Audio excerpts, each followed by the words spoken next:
Hello everyone and welcome to the IFST Spring Conference webinar series, The Appliance of Food Science. My name is Helen Munday. I am President of the Institute of Food Science and Technology. Throughout this series, we will be showcasing the very best in food science and, in particular, its application through the very latest in technologies. We will be celebrating the hugely positive contribution food science and technology makes in ensuring the food sector continues to deliver. These presentations were originally part of the programme for our spring conference, which has had to be cancelled due to the current COVID-19 crisis situation. We are very pleased to be able to still bring you these presentations via webinar every Wednesday throughout April into May. I would like to thank the Food and Drink Federation for kindly sponsoring this series of webinars. We would also like to thank our corporate sponsors, Marks & Spencer, Nutraceuticals Group, IFIS and Camden BRI, who provide sponsorship throughout the year, which helps IFST to deliver many of its charitable activities. I hope you enjoy this webinar and would encourage you to register for other webinars in the series. With that, I hand over to Natasha Medhurst, IFST Scientific Affairs Manager. Thank you, Helen. Our speaker today is John G. Keogh. John is Managing Principal at Toronto-based research firm Shantala Inc. He is a strategist, advisor and academic researcher with over 25 years' experience. For more information on his biography, please look on our website. So, without further ado, I'll hand over to you, John. Hi there, and thank you for that introduction. Here's my agenda for today, and I want to go through food chain complexity and just explain a little bit of how I view complexity, and this will be in context of the day-to-day work that most of you do. Then I'll go on to the transparency, trust. I'll talk about the data problem, which is quite significant. And then I'll go into what I call the supplier challenge, which I'll show you a short video for about 3 minutes. And then we'll talk about the challenges versus can technology solve those problems versus other methods. Then I'll introduce some technology complexity in a broad sense, and I'll focus in and narrow in on blockchain technology. And I'll spend some time going through that. And then I'll summarize. And in my summary, I'm going to give you some cheat sheets. So some things that you can keep in the back of your mind that I've been using for more than 20 years when we look at addressing technology solutions or even any project within the supply chain. So with that, let's go on to the global supply chains. I've been using this slide for, 12, 14 years or so. And this really is a macro level view and a very simplified view of the global supply chain. But when we take a step back, we are all consumers. And if you see that meal on the right-hand side, when you're sitting down for a meal with your family, you're wondering, where did that food come from? Now, you guys are all scientists, right? So you have a really good idea of what's going on in the food chain. But from a supply chain traceability perspective, it's very complex because you have many actors. And the education level at different echelons in the supply chain is also very, very different. So the consumer goes, and you see that yellow line here, they buy potatoes at a mall. The mall gets them from a wholesaler, who gets them from a pack house, who gets them from a farm. But then we have a significant amount of ingredients or components that actually go into a farm that helps the farmer produce the potatoes. And we have things like fertilizers, insecticides, herbicides, and other stuff. But one of the big problems we have is how do we connect all of that together? And of course, this represents one picture of the supply chain, but this could be Europe. So we have many, many different countries. We have many different languages. We're lucky in Europe that you have the EU food law, but you also have nuances of that in each country, which makes it different. And if you're sourcing globally, the problem is just compounded. And of course, with technology platforms as well, for every solution provider out there or every processor out there will have a different solution from a different solution provider at a different age as well. So some will be very, very old technology, and some may not even be using technology, which is quite surprising. So these are the things that we want to really answer. So what species of fish is this? Or is this a wild salmon, or is it a farm salmon? It could be there be some fraud in here. Is my milk diluted or adulterated? Is this animal feed safe? And I lived in Vietnam for 6 years up to 2019. And we actually found melamine in animal feed in December 2018 in Vietnam. And we don't know where that came from, but there was allegations that it may have come from China. So the melamine issue has not gone away. It's just finding different ways to come into our food chain. So we need to be vigilant to the emerging risks and the risks that were out there that we think may have gone away. Similarly, is this food really organic? Now, this is a challenge for industry. And of course, we had a processor in the US last year who traded about $100 million or more in grains as organic. And of course, they were not organic. He was sentenced to 10 years in prison. Previously, it was very difficult to charge and put these people in prison. So they were charged with wire fraud or with tax evasion. But now, luckily enough, in most countries, we can send these people to jail for these serious crimes where they're taking advantage of other businesses, but also consumers as well. You know, is there heavy metal contamination in my food? And these are all of the things here that you folks deal on a day-to-day basis. Is my honey pure or adulterated? Is there chemical or pesticide residue? And so on. Are there allergens present in it? Is it 100% beef? And of course, we know this from the horse meat scandal in Europe that started in Ireland, where the Food Safety Authority of Ireland uncovered the first issues of contaminated beef. So these are a lot of issues that we have in the supply chain. And the reason I spend a little bit of time going through this is because you have a lot of companies out there who will say that, you know what, blockchain can solve a lot of things, or technology can solve a lot of things. And my answer to them is, well, no, it cannot really. You need science behind this. So underpinning all of my briefings to industry and even to solution providers, I tell them that they have to be cognizant of science and how science can prove this. So I get a lot of pushback when I have solution providers saying that they can guarantee the provenance of a product. And then I ask them, what is provenance? And then very quickly, they're not talking about the chemical provenance of the product, like the carbon-13 analysis. They're talking about data provenance. So I try to calibrate on that. So watch out for that with solution providers.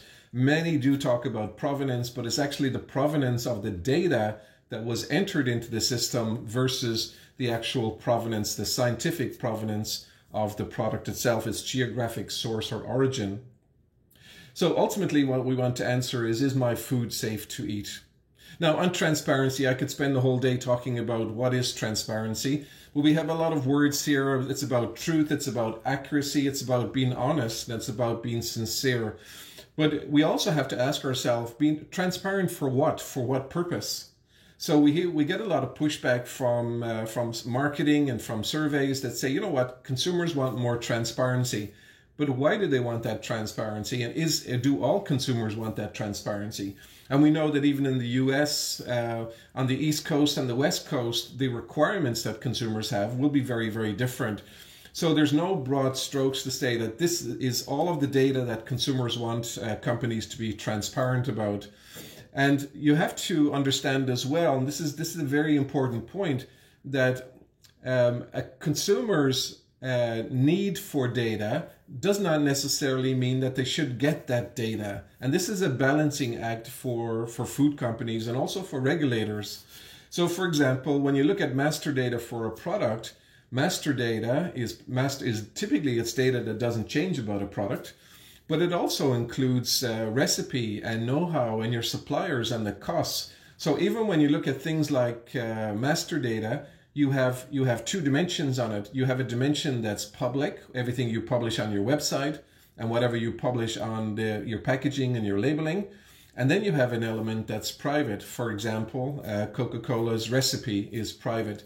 And as you go through the supply chain and you look at requirements to be transparent about whether it's data or information, then you need to be cognizant of the fact that some elements are private and some can be public.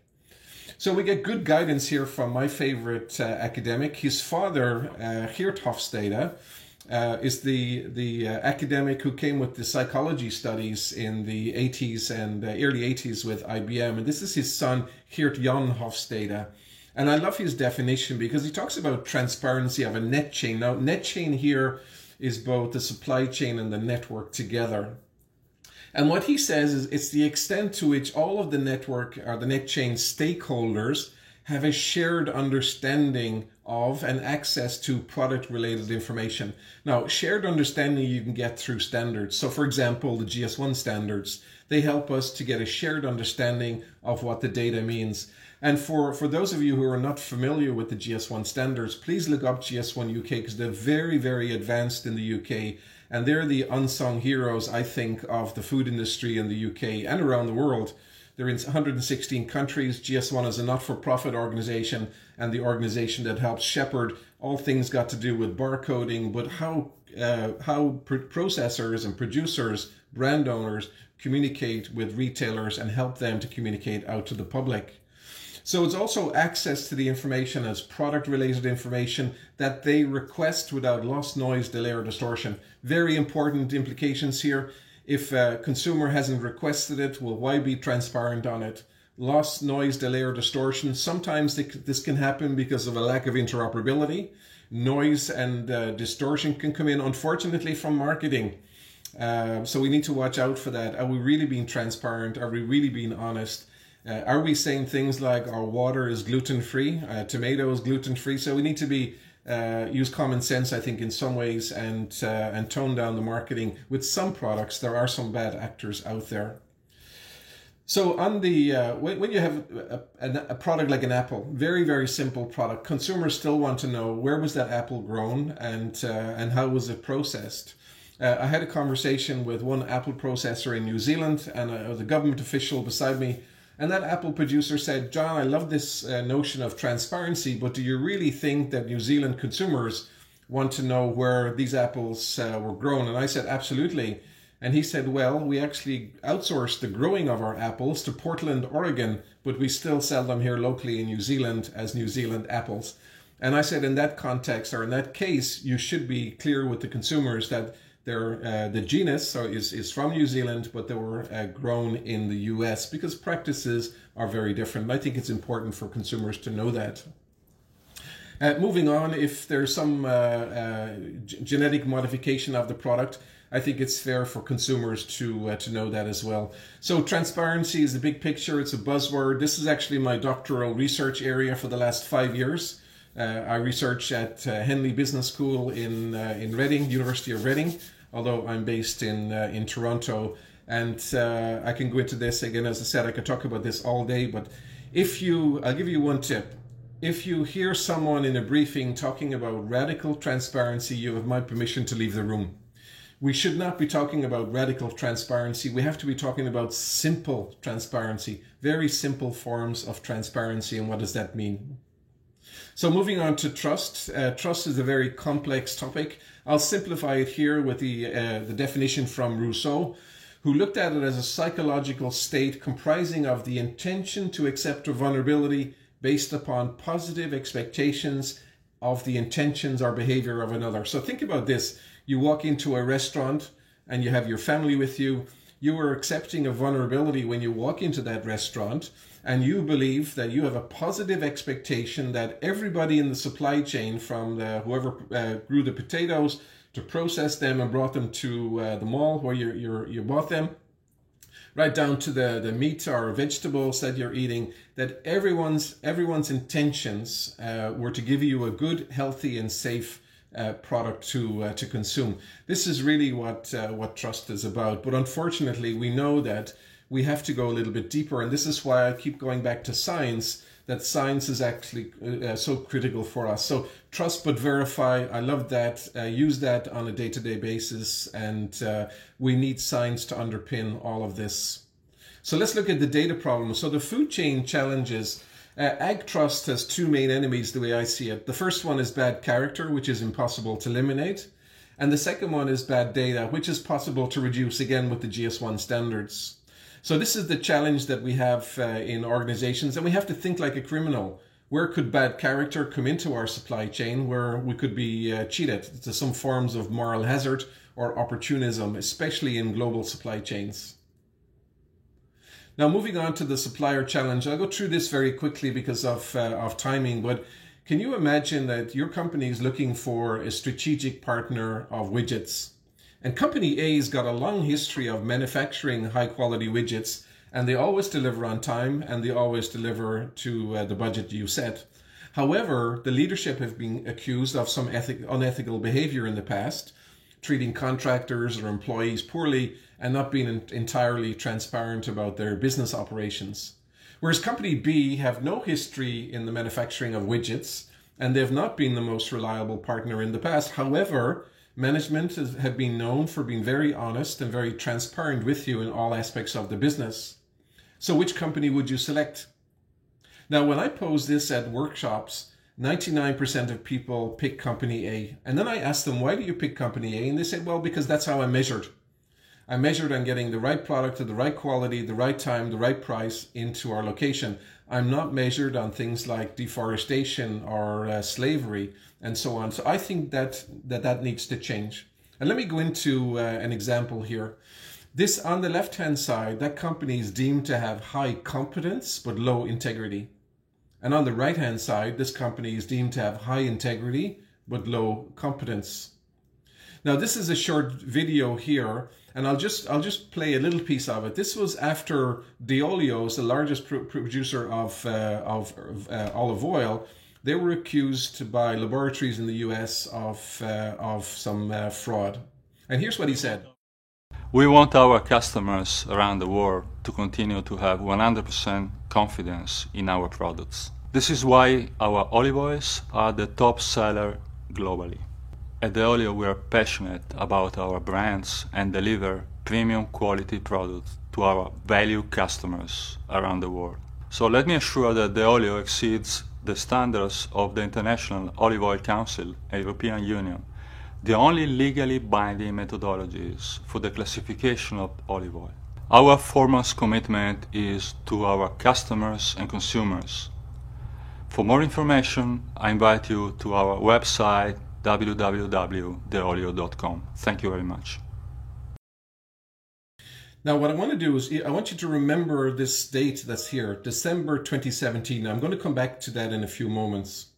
Now, let's look at what happened here. If we look at competency on the left and integrity down at the bottom here, competency is technical skills, experience, and reliability, and integrity is motives, honesty, and character.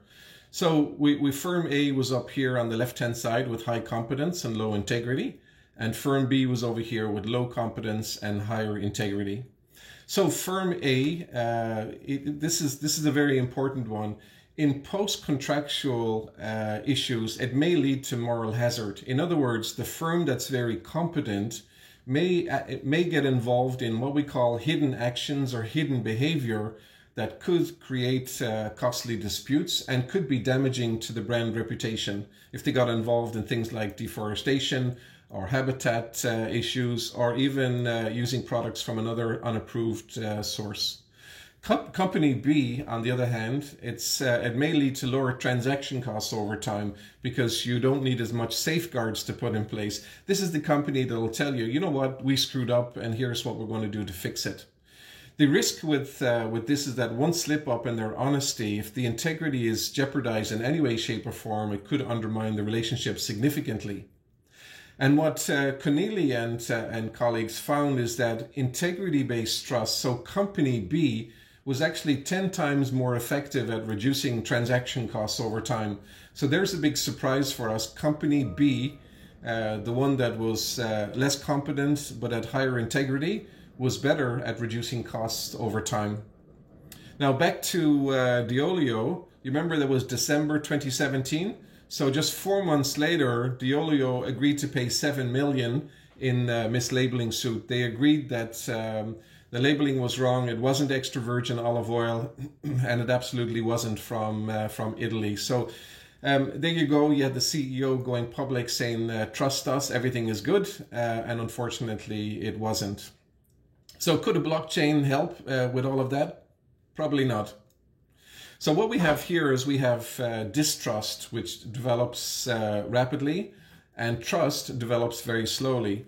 And I want to mention the difference here. We have three concepts here. We have trust, mistrust, and distrust. Trust, I explained earlier. Mistrust is based on experience, and distrust is based on suspicion.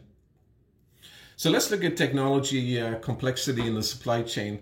We have some buzzwords like democratization, decentralization, and disintermediation. We talk about convergence, surveillance, and privacy.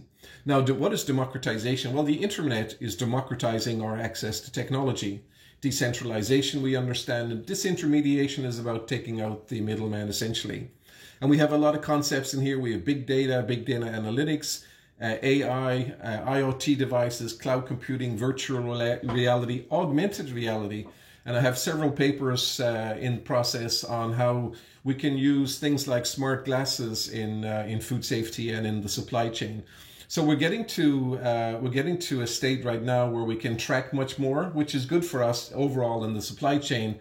But there are some implications for privacy, of course, when we start surveilling a little bit more. Now let's look at blockchain. So here's the things that we're hearing. We're hearing about blockchain being verifiable. We're talking about tracking transactions as a secure technology, trusted protocol, and so on. We also hear about this notion of smart contracts and encryption. And I'm just making a little bit of a joke here. You know, CEOs' brain activity before and after listening to the non-stop blockchain hype. And luckily enough, the hype is dying down significantly over the last 6+ months, which is good. And those of you who actually know this brain scan slide, I think the one on the right is after 20 minutes of walking, something that right now during the pandemic is very important to all of us. So my point here is that there's different concepts that are being wrapped together, and I want to go into that a little bit more. So we have a lot of humor as well going around. Trust me, it's on the blockchain. You all get a blockchain. Say it one more time and bless our blockchain to, hey, Marty, you know, it's the future. And all humor aside, when we start to get serious about this is Professor Hannah Halliburton. She's at New York Stern University. She's former Harvard. And up to mid last year, she was the chief economist at the Bank of Canada, or one of the senior economists at the Bank of Canada. And what she says is that a more careful look into the technology reveals that most of the proposed benefits of so-called blockchain technologies does not actually come from blockchain. And I have a link to a paper down here on that as well. So smart contracts, encryption, and distributed ledger are separate concepts. This is very, very important. In fact, smart contracts predates Bitcoin blockchain by 11 or 12 years. Encryption, of course, predates Bitcoin blockchain by dozens of years. And distributed ledgers we have had for 30 years. So the best way to view this is that blockchain is a use case within the distributed ledger technology family. They're not interchangeable terms. Blockchain is a use case of that. And the other thing that I talk about quite often is that there's no such thing as a blockchain per se, because it has to be configured. And the way I describe it is a blockchain, a specific blockchain, is a configuration of multiple technologies, tools, and methods that are used to solve a use case. Now, the other thing that Professor Halliburton also says is the only thing we cannot do today with current technologies is cryptocurrencies. So there are many, many technologies out there that do today, and I snigger sometimes when I hear companies saying, with this blockchain, we can now do traceability. Well, guess what? We've been doing traceability for 20 years, and we can do it brilliantly for the last 10 years. Some companies choose not to do it as well as they could do it. But blockchain is not doing anything magical above and beyond what many companies is doing today. Now, that said, there's when it comes to the discussion on blockchain, there seems to be no middle ground. It's either the hyping or the bashing. We had a lot of people focused on the cryptocurrency side, the buy-sell, and less focused on understanding blockchain itself. So the result of that and that lack of education is that for some, it was a silver bullet, and for others, the bullshit meter went up very high. Now, if I had to summarize that, or I would use what Professor Hannah Halliburton said here. Optimism, this is the silver bullet, the optimism in the face of the novelty of the technology and its uncertainty it's not new, but it does affect the economy, certainly when people are making fantastic and outlandish statements about the benefits that it can bring. So we had a case where Walmart did the mango use case where they went from 7 days to 2.2 seconds. They traced the mango back to Mexico in 2.2 seconds. So that came across as fantastic and brilliant and so on. But about a year later, Frank Giannis, who's now the second in command at the FDA, Frank mentioned at a conference I was at that in fact, although the traceability went back to Mexico, the actual provenance of the mango was Brazil. So again, carbon-13 analysis of the product. This is my view of where blockchain is right now. It's intellectually, we know where it's going. It's got a head, it's got an ass, but it doesn't have the body yet. We still have to fill in the use cases of it. And two professors from Harvard have also pointed out to us that blockchain should not be seen as disruptive. It is foundational. It will take us decades to implement, and when we do implement it, it will have unprecedented societal changes. So in summary, I want to give you, this is a bit of a cheat sheet that I've been using for many years. When you look at a solution for a supply chain, when you look at a solution for a food chain, so what is the business view that I want? So why do I want this solution? What is the technical view? So how will I build it? What is the functional view? What will this new house or this new solution give me? Again, if you're designing something for a house here, your bathroom will be designed similarly from a water perspective or plumbing, but very differently than your kitchen. Functionality is very different in your kitchen and also in your bedroom, for example, and plugs and sockets and so on. And then how you implement that.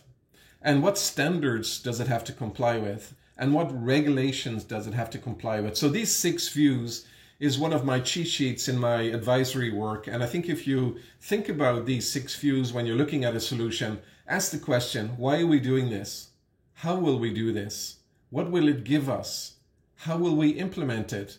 What standards do we need to comply with? And what regulations do we need to adhere to? And then this is another cheat sheet I've been using for about 25 years. Everything we do, if you look across the top here, PDIM, plan, design, implement, and manage. And when we decide these things at the business planning side of the business strategy, we have vision. And when we get into things like strategy, and I'm going to build this box for you right now, just so you can see the big picture. When we start operating with new technology, we're down looking at the information flow and the business information systems. What I would recommend is get into a sandbox with a proof of concept or a pilot. And you can see here that if you start playing with technologies like blockchain and a proof of concept, it helps you to iterate back up to your vision. It helps you to iterate back up to your strategy. And it helps you to iterate over to your business architecture and your technology architecture. So this is another slide for you to consider. You're not going to get this right first time, but when you start playing with it, it will help you to get to that next level. Typically, we say that 80+% of the change happens at the business process level, which is why there needs to be a heavy focus on the information flows in a business. I want to point out this great book by Trevor Clohessy, who's a professor over in Ireland. It's an ebook with a PowerPoint course built in. So you have 10 different modules or 10 slide decks that are included with the book. And on the first one, it introduces blockchain. The second one, it talks about the evolutionary factors. It goes into smart contracts more in detail, self-sovereign identity, blockchain and artificial intelligence, which is important, blockchain and privacy and things like GDPR, and also gamification and tokenization. He looks at that as well. And also he looks at the business models. And in deck number 9, he looks at the adoption factors. So what can hold you back from adopting a blockchain, and what benefits, what things you need to absolutely get done, and also the future of blockchain. So some fantastic perspectives in there from Professor Clohessy. Now, this is my final slide, second to last slide, practice theory to practice. This is a model that I work with in my own research. And look at the bottom, we have history-based transparency and calculus-based trust. This is where we are today. History-based transparency is like looking in your rearview mirror. Where have we been? But other methods of moving forward would be like what Walmart did with the Mango use case. Sat down with the suppliers, talked about the bidirectional information flow that's needed, talked about the strategic growth of the business, and on the right-hand side, identification-based trust, they would have talked about common values and intentions about bringing safe food to the market in the US so consumers can enjoy the product. And this is where you can start introducing IoT devices, AI, machine learning, and blockchain. So the key difference here is that when you're looking at putting in strong contracts or even regulation, they're down here at the bottom with calculus-based trust. So it's obligatory, it's forced on you. So the basis of that is mistrust or distrust. We need to start moving up and operating very, very differently to voluntary methods of building trust. And they're up in what we call a strategic-based transparency and identification-based trust. The key notion here is that we have to mature transparency and trust at the same time. And a summary points to finish. Science-based provenance is largely missing today. Again, solution providers talk about provenance, but they confuse it with data provenance. Blockchain is foundational, not disruptive. It needs time. And data and information are not interchangeable terms. They're very, very different things. So keep an eye on that. Please don't use them interchangeably. And GS1 standards are a crucial foundational layer, and they help solve a lot of issues, especially interoperability and data quality. If any of you are so inclined, look up a project called Data Crunch. Data Crunch is where GS1 in 2009 found a significant amount of problems between the 4 main manufacturers and the 4 main producers, or retailers, I should say, in the UK. Quite significant, and I believe between 500 and 700 million pounds of additional costs and unnecessary costs was passed on to British consumers. So, and the last thing is transparency is no longer optional, and survival is not compulsory, as many of you may remember from Deming. So the clock is ticking. And as my good friend, Professor Alan Riley says, we're just one bite away from the next food safety crisis. Thank you very much. Thank you, John. That was really an interesting and insightful presentation. I really appreciate that. And so happy to have someone on the call who's themselves doing a doctorate on transparency and trust at Henley Business School at Reading University. So we're now moving on to the Q&A session. You can submit questions via the Q&A function at the bottom of your screens, and we'll be monitoring those and passing them over to John. So we do have a number of questions already, which is great. The first one is an observation about transport initially, saying that the research shows 80% of transport links are non-compliant with basic food safety and hygiene regulations. And so the question, John, is why do you think there's such disregard for food transport? And do you think it will not always be the weakest link in the chain if it's not ranked higher in importance? Yeah, that's a great question. And thanks, Larry, for posing that question. We have addressed this question many times online, and it remains a problem area for many operators. And Larry, in this case, is one of those operators who's brought in, and he's quite frustrated that these problems are not being addressed. There's a lot of third-party or even fourth-party logistics providers who are the weak link in the supply chain. So I think the notion here is that we need to have end-to-end transparency and trust, not only with the data and information, but also in the practices that we're executing. So there is a high risk of cross-contamination. There's a high risk through contamination through dirt and debris that may be in the backs of trucks. And quite rightly, this is an issue, and I think industry needs to look at that. The big retailers, the big processors, the big manufacturers, if they're outsourcing the distribution of their food to transportation companies, they need to cover this area. It's not just a checkbox. They need to really audit this area as well to ensure that what they expect is being done is actually being done in the transportation of the goods around the country. And I'll add to that just a small observation from this past week. Now, we are in a wartime crisis right now, and food companies are doing an amazing job at getting products out to us, and so are retailers. So my sincere thanks to all of you who are working in the food industry or in retail or supporting the food industry today, people that are on the call. You're doing a tremendous job, and thank you so much for that. Now, leadership in a time of crisis also means that you may have to choose transportation that is not optimum. So, for example, you may choose to move product from A to B with a non-refrigerated truck. That poses risk for us. So even in a wartime situation, we need to be cognizant of the food safety risks that we have, and also for food security. So if I can give just briefly one example, in the past week, I had to throw out 3 products, fruit and vegetables that I just bought 2 days before.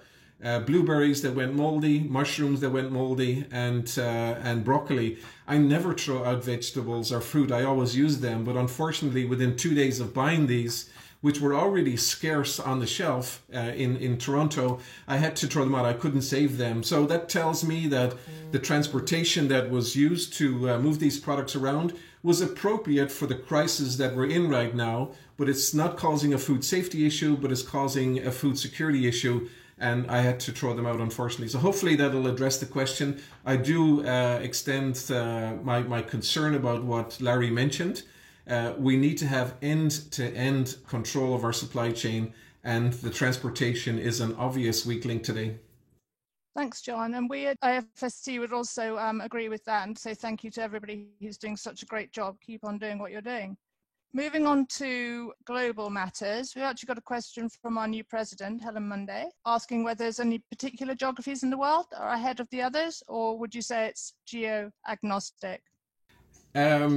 I'm not sure the context of that, whether it's food safety or transparency, but I always hold up the EU as being definitely a leader. There are pockets of excellence around the world. The US is probably lagging in some areas. I think I like a lot what the EU is doing from a regulation perspective and also an execution.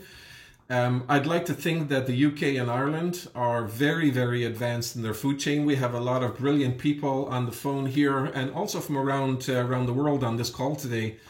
But I'm concerned when I see research coming out of the UK and 30% of manufacturers say that they cannot guarantee the authenticity of the ingredients that they're using. So I would point out that that's a concern. I think the more research we do into supply chains in different countries, the more questions we ask, the more problems that we will identify. And as our good friend Professor Chris Elliott in Queen's University Belfast often mentions, if we look for food fraud, we'll find food fraud. If we look for food safety issues, we'll find food safety issues. So I think we have a little bit of complacency in some countries, and I think the horse meat scandal in Europe, having said that they're quite good, having said that, I think we sometimes lull ourselves into blind trust. We believe that the system is working for us, and we need to have the checks and balances in place to make sure that we're auditing that, and we're not just sitting back becoming complacent and allowing for things like fraud or unsatisfactory product safety to enter into the market. Thanks, John. So moving on to the matter of commercial enterprises, the delegates asked, how would you propose we can achieve the delicate balance between data transparency, but also maintaining the confidentiality to protect commercial interests? Yeah, that's a great question. Again, the point I mentioned, if anyone wants to get some materials on this or talk to me about it, that's not a problem. I have a great slide where I look at multiple boxes of data, and let me just articulate it very clearly. So what I want you to do is just visualize 6 boxes, 3 on the top and 3 on the bottom. And on the 3 on the top, you have master data. On the second 2 in the middle, you have transactional data, and then on the right hand side, the 2 boxes above one above the other one, you have what's called event data. Now, if I go over to the 2 boxes on the left hand side, the master data, companies need to identify which data is in the top box, which is public. So which data can they share on their website? Master data, by the way, is data that typically doesn't change. So and it could change, but normally it doesn't. So it's company information, which could change through an acquisition. It could be a facility. You may change facilities for a particular product, but normally you don't. So the top left-hand box is master data, and that's public.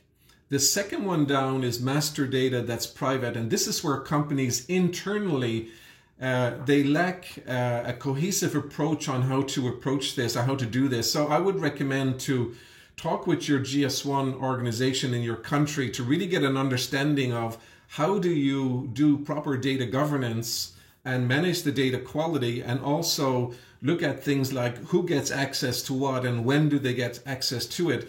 Because again, Coca-Cola is down in the master data that's private, the second box on the left-hand side, and they don't want to share their recipe, and quite rightly so, or know-how, which is their IP. And similarly, the cost that they may pay suppliers and where their suppliers are. So a lot of companies are saying, you know what, we'll tell you who our suppliers are and where we bought from. That's kind of on the fence with regard to that. If you move to the second two boxes of transactional data, again, on the top middle box, you have transactional data that's public. That's anything that's assigned during production, things like a lot number or batch number. And now we get down into the secret part. Transactional data that's private will be everything that you do in your processes, like the quality control checking, the yields, and all of that other information, the information about the samples. But when you get into a crisis situation like a recall, when the regulator comes in, the regulator is going to zone in on the transactional data that's private that you have in your company. So they're going to ask you, can you give me the sample that you tested? Who tested it? Give me the lab results for that product. So you need to be able to get access to that data very, very rapidly in a situation where there's a recall. And companies need to be able to practice that. And on the right-hand side is of less significance with event data. But I'd suggest you think of when you order a package online with one of the big carriers, you can get tracking information. You can click here to see where your product is at a particular time. So I think overall, I would suggest that people look at the GS1 organization. They're brilliant. Their mandate is to help organizations do a better job with data governance broadly and how to share information. So one final thought on that, with GS1 in Canada, they manage about 700,000 products on behalf of the Canadian industry, where the manufacturers upload the data to GS1, and GS1 they manage that data, and then the retailers download that data into their own system. So in theory, you have always a synchronization. Now, GS1 Canada was one of the global leaders in that, and that data crunch project that I talked about helped the UK to improve the quality of the data between the different trading partners.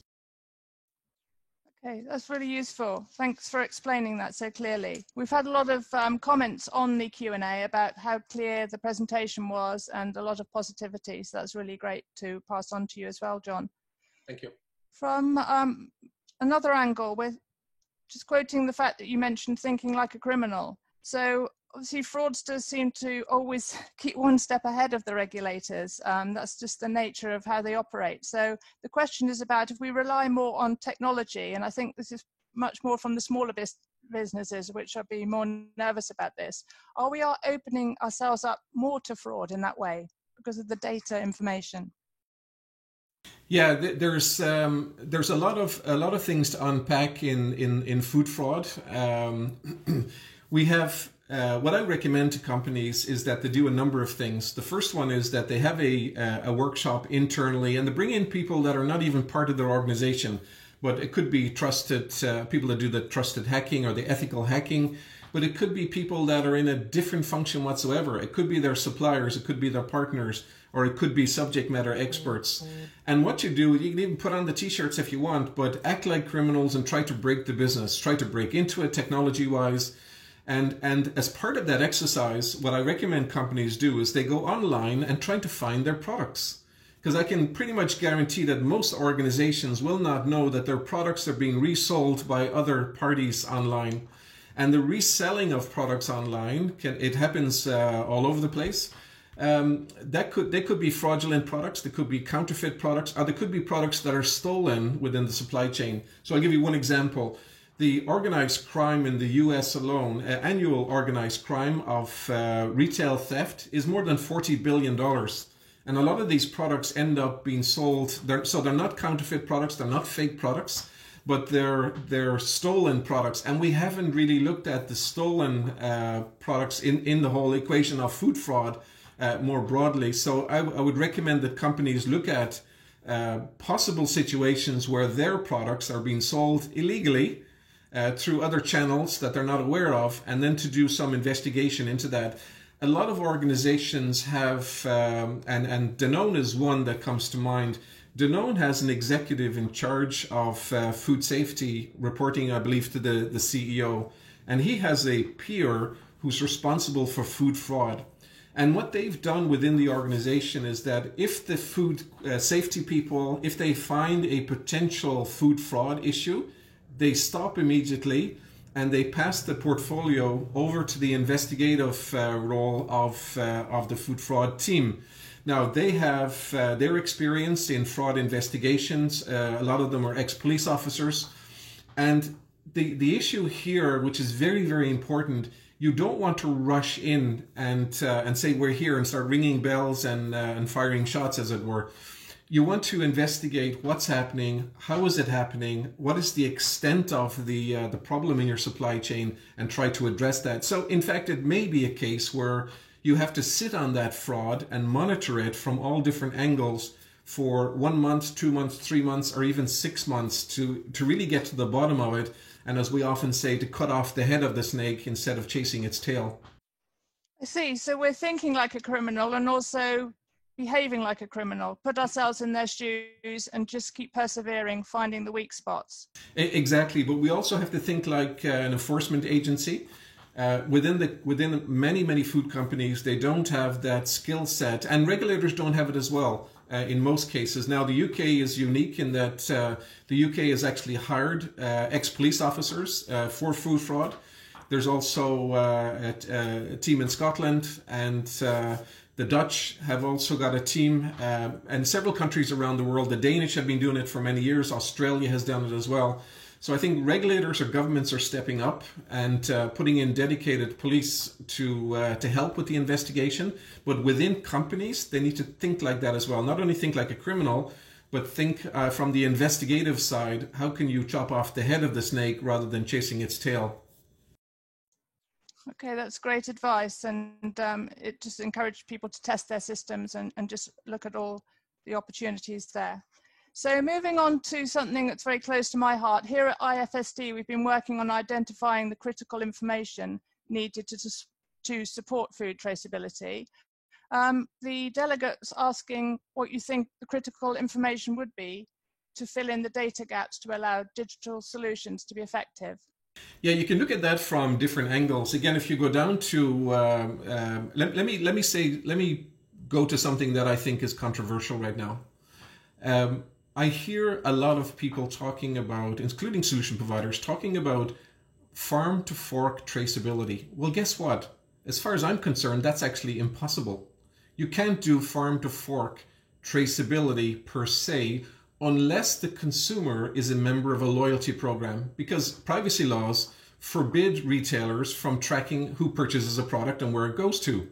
So we have to change the framework, or the frame that we look at this problem. And I recommend that organizations look at not farm to fork traceability, but farm to fork transparency, where the consumer can have information on the product, including, let's say, a QR code or a digital link, which is one of the new GS1 identifiers, where it can actually twin the physical product back to digital information. Now, if you look at it that within that broader framework of farm to fork transparency, then traceability is a component of that. But then it helps you to encapsulate the other information that may be important, whether it could be things like whether a product is vegan or kosher or organic and so on. And part of my research, I look at things like that information asymmetry. Now, information asymmetry is the gap. It's when one party knows more than another party. And that goes across all sectors of society, whether it's a patient going into a doctor, a patient going into a dentist, or a consumer buying a product, let's say, that's claiming to be kosher or halal. The issue here from the consumer side is the unobservability of those processes. So we call that credence or a credence claim. In other words, the consumer can never verify a credence claim before or after purchase.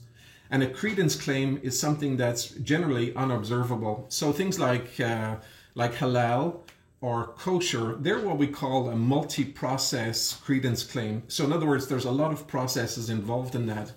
There are other credence claims that could be part of a broader farm to fork transparency, like like cage-free hens, for example. That's a single process. So I have I do a lot of research into that area on how to best explain this to consumers and how to simplify the message. And we're getting better at that in the academic world. There's some really good materials coming out. So if anyone wants more info on that, I can share it. But back to the original specific question around the specific attributes. About 11 or 12 years ago, I was involved when I was a senior VP at GS1 in Canada, and I was asked to help US industry fix the traceability issue for produce. So you had two produce industries, our sectors, our associations, I should say, in the US and one in Canada. And you had the GS1 organization, and you had a lot of motivation and momentum to say, you know what, let's share 7 attributes. And the whole industry agreed to share 7 attributes among them. So these were the 7 attributes that would define traceability. And if anyone wants to look this up, look up PTI, Produce Traceability Initiative, and you'll find all very, very detailed information online, including Q&A. You'll find guidance documents for all of the stakeholders. And it really explains in detail what needs to occur, when it needs to occur, what information needs to be shared to enable basic traceability between the trading partners. Having said that, before Christmas, I think it was November, early December timeframe 2019, when the industry themselves assessed the progress of the PTI initiative. And unfortunately, they have concluded that only about 60% of companies have adopted the PTI initiative. And this is despite all of the industry players, the associations, saying, yes, we're going to do this and working on it for more than 10 years. Technology becomes critical in that. The cost of the technology, I've learned, becomes critical.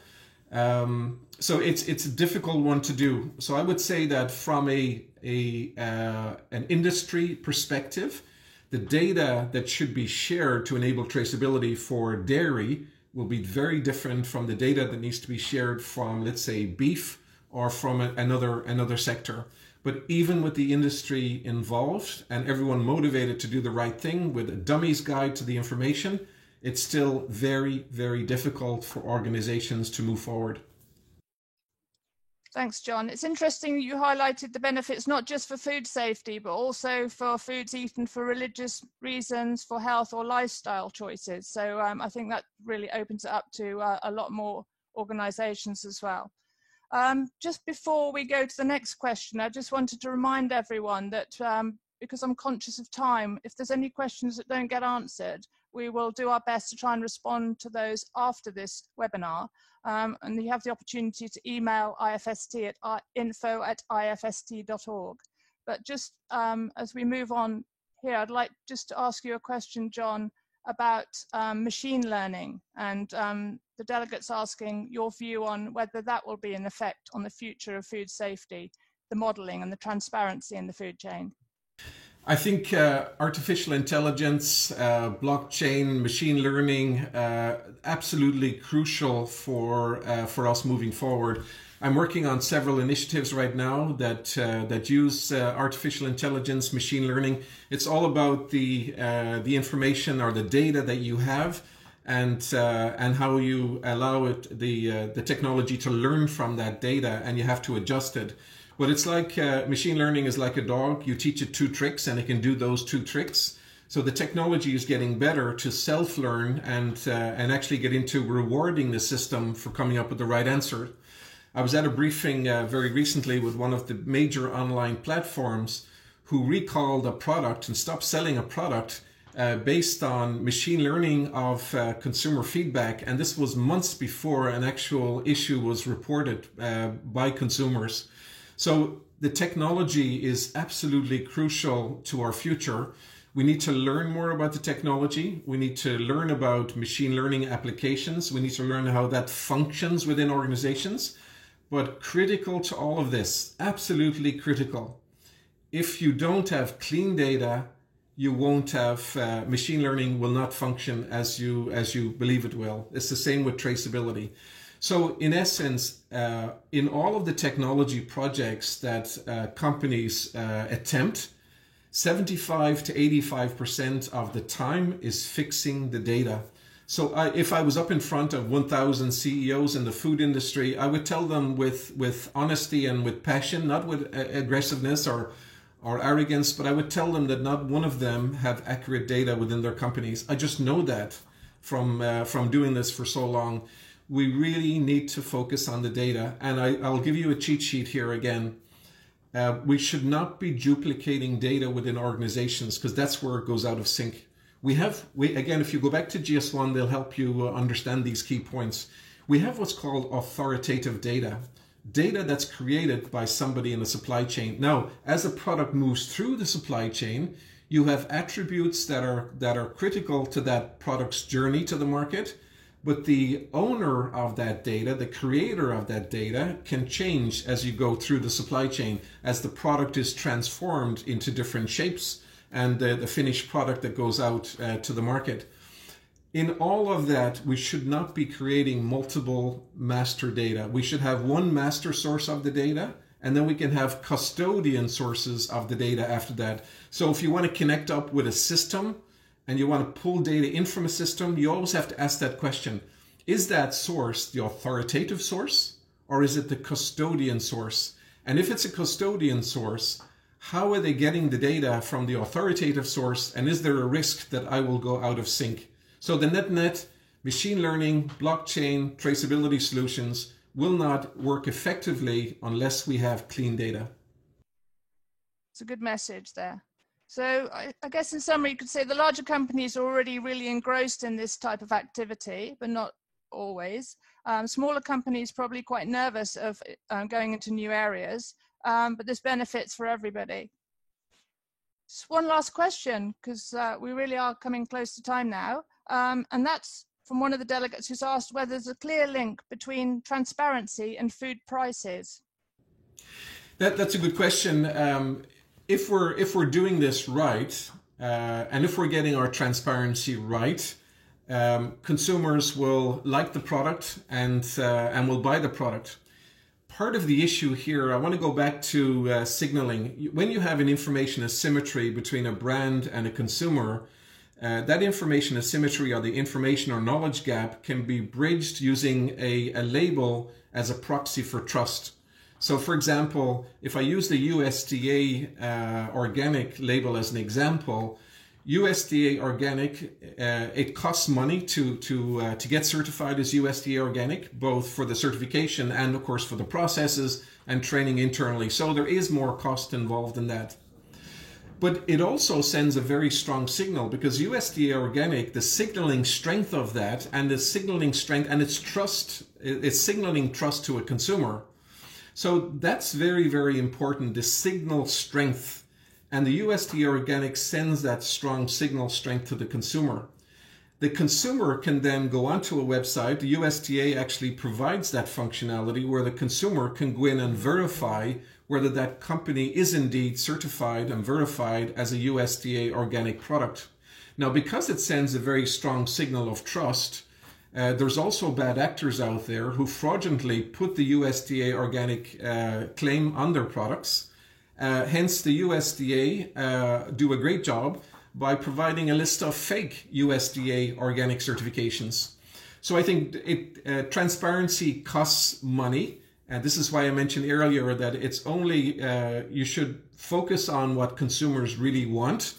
But if you're going down the path where you want to make a strong signal to the consumer about the product, and you choose a certification like USDA organic, it will cost money. It could increase the price of your product. Having said that, your marketing and your teams need to analyze the investment that you're making versus the return. And if you have a strong return on that, I would say continue. There are similar products out there that are not USDA organic, which have the same composition, the same quality, and are equally as safe. We need to do a better job at educating consumers on how to make those choices. Excellent, thank you. So there will be a price impact, but it's worth it. I believe so. So thank you ever so much, John. I know your early doors in Canada there, and we're over in London. So hopefully everybody's enjoyed this webinar. Thanks again to John and to everybody else on this call today.